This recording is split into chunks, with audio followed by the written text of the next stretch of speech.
Sa taong 2024, ang nangungunang 10 pinakamayamang tao sa Pilipinas ay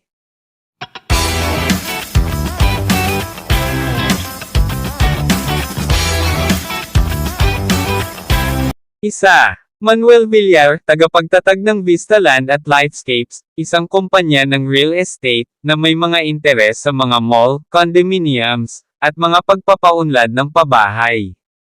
2. Enrique Razon Jr., Chairman at CEO ng International Container Terminal Services Inc. ICTSI, isang pandaigdigang kumpanya ng pamamahala ng port.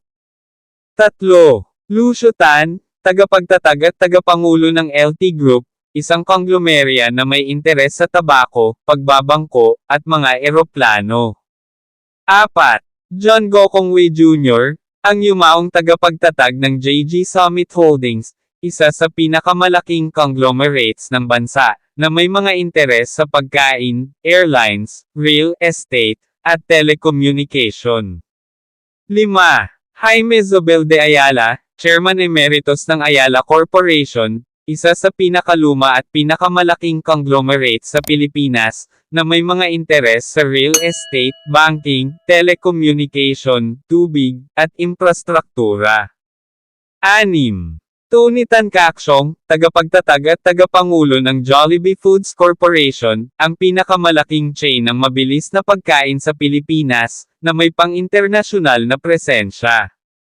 7. Ramon Ang, Pangulo at CEO ng San Miguel Corporation, isa sa pinakamalaking at pinaka-sari-saring conglomerate sa Pilipinas, na may interes sa pagkain at inumin, packaging, gasolina at langis, kapangyarihan, at infrastruktura.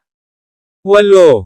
George Tai, ang yumaong tagapagtatag ng GT Capital Holdings, isang sari-saring konglomerya na may mga interes sa pagbabangko, otomotiko, real estate, at seguro. 9.